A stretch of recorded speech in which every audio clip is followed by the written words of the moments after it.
A few months before Charlie Munger died at 99, someone asked him what he'd want for his epitaph. He had just helped build Berkshire Hathaway into a $750 billion empire. He was worth over $2 billion. He had shaped the investment strategies of millions. His answer? I tried to be useful. Not I made billions. Not I was brilliant. Not I beat the market. Just useful. Today I'm breaking down why this might be the most profound wealth philosophy ever articulated, and why chasing usefulness beats chasing riches every single time. Here's what most people miss about Charlie Munger. He didn't set out to become a billionaire. He set out to be useful, and the billions followed. Warren Buffett said it perfectly. Without Munger's inspiration, wisdom, and involvement, Berkshire would not have achieved its current success. Buffett built the wealth, but Munger built the framework that made building wealth possible. Think about that distinction. Munger's usefulness to Buffett was worth hundreds of billions of dollars, but his definition of usefulness went far beyond making money. In his 1986 Harvard School commencement speech, one of the most famous graduation addresses ever given, Munger laid out 7 ways to guarantee a life of misery. And here's the shocking part. None of them had anything to do with money. Not one. His list included being unreliable, not learning from others' mistakes, giving up after failure, and refusing self-criticism. These weren't financial strategies. They were character traits, ways of being in the world. Munger understood something fundamental. Your net worth is a consequence of your usefulness, not the goal itself. So what does it mean to be useful? For Munger, it meant 3 things. First, helping others know more. Munger said, "The best thing a human being can do is to help another human being know more." This is why he spent decades sharing his wisdom at Berkshire shareholder meetings, giving speeches and writing. He didn't have to do any of that. He was already a billionaire. But he did it because he believed knowledge should be shared. Think about the compounding effect of that philosophy. Every person Munger taught went on to make better decisions. Some became investors.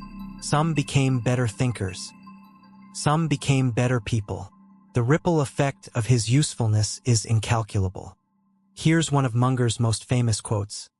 "It is remarkable how much long-term advantage people like us have gotten by trying to be consistently not stupid, instead of trying to be very intelligent. Being useful doesn't require genius. It requires discipline, reliability, and clear thinking." Munger was useful to Buffett not because he had all the answers, but because he asked the right questions and helped avoid catastrophic mistakes. At Berkshire's shareholder meetings, Buffett called Munger the abominable no-man, because Charlie's job was often to say, "Warren, that's a stupid idea. That kind of usefulness, saving someone from a bad decision, is worth billions." Munger's daily mantra: spend each day trying to be a little wiser than you were when you woke up. This is the compound interest of personal development. You don't need to become brilliant overnight. You just need to get 1% wiser every day. Over 50 years, that compounds into extraordinary wisdom. And wisdom makes you useful. The wiser you are, the better advice you can give. The better decisions you can make. The more problems you can solve for others. Here's the radical shift that happens when you aim to be useful instead of rich. You stop chasing money and start building value. And ironically, that's when wealth finds you. Think about every successful person you admire. Are they successful because they chased money? Or because they solved problems, helped people, and became indispensable? Steve Jobs didn't set out to become a billionaire. He set out to build insanely great products. Jeff Bezos didn't set out to become the richest man in the world. He set out to be useful to customers. Warren Buffett didn't set out to run a $750 billion company. He set out to compound capital intelligently. Munger put it this way in his final graduation speech: "I hope these ruminations of an old man are useful to you. In the end, I'm speaking toward the only outcome feasible for old valiant for truth in Pilgrim's Progress. My sword I leave to him who can wield it." He spent his entire life building tools, mental models, investment frameworks, life philosophies, and then he gave them all away. Not for money, not for recognition, because they were useful. And that's the ultimate irony.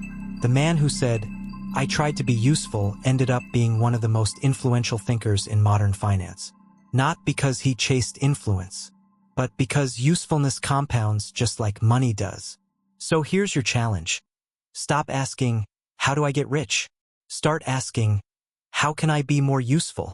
Help someone solve a problem. Teach someone what you know. Save someone from making a stupid mistake. Build something that makes people's lives better. Do that consistently for 20, 30, 40 years, and you'll look back and realize you've built a fortune. Not just in money, but in impact. Charlie Munger died at 99, having lived one of the most useful lives in modern history. His epitaph should read exactly what he wanted. "I tried to be useful. That's enough. That's everything."